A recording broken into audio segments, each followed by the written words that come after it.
Magandang gabi po Luzon, Visayas at Mindanao. Nasunog ang gusali ng Bureau of Research Standards sa isang DPWH compound sa Quezon City. Kaya pag-usisa ng ilang senador sa DPWH, posible bang may nadamay na mga sensitibong dokumento na may kinalaman sa mga flood control project? Itinanggihan ng ahensya at nilinaw ng mga opisina at mga training room lamang sa gusali ang apektado. Pinaiimbestigahan na rin ng ombudsman kung sinadya ang sunog. Nakatutok si Chino Gaston.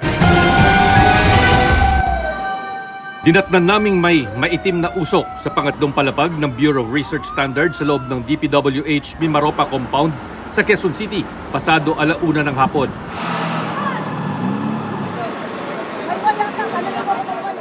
Gamit ang mechanized lift, inakyat yan ng mga bumbero para bombahan ng tubig. Binasag nila ang ilang bintana para maipasok ang mga water hose. Sa kapal ng usok, kinailangang mag-hazmat suit at rebreather ang mga bomberong pumasok. Nagkahiwa pa ang isang fire volunteer pero ligtas na. Umabot sa third alarm ang sunog na nirespondehan ng 66 na fire truck. Agad idiniklarang fire out ang sunog pasado 1:30 ng hapon. Pasalamat po tayo dahil wala pong mga major injuries pong nangyari, wala po tayong fatality po. In less than an hour po, napatay po agad natin yung sunog. Ang sunog sa DPWH compound, pinag-usapan sa pagdinig sa Senado kaugnay sa mga anomalya sa mga flood control project.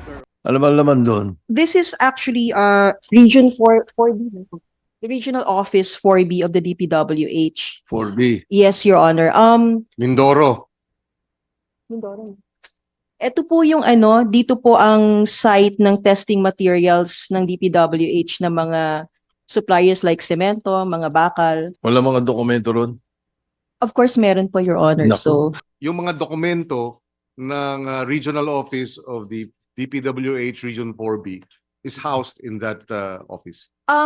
well, A number, a number, but most of it naman po nasa database na ng central. Nilinaw kalaunan ng ICI Chairperson Andres Reyes na walang nasunog na may kinalaman sa flood control projects. As per record now, the burning in Quezon City does not involve flood control projects.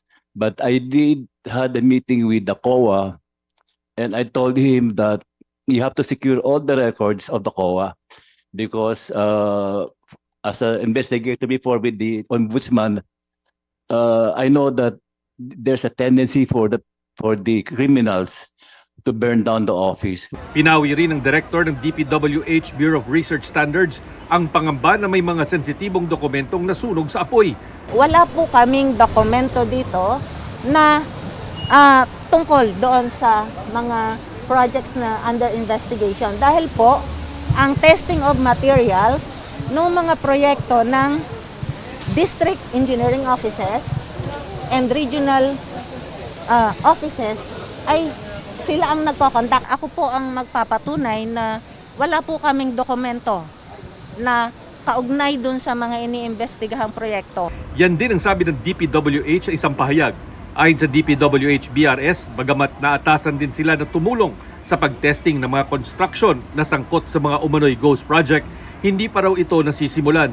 Ang ombudsman, inutusan na ang National Bureau of Investigation at BFP na imbestigahan ang insidente at alamin kung aksidente lang o sadyang sinunog ang mga apektadong opisina at records ng BRS. Para sa GMA Integrated News, Chino Gaston, nakatutok, 24 oras.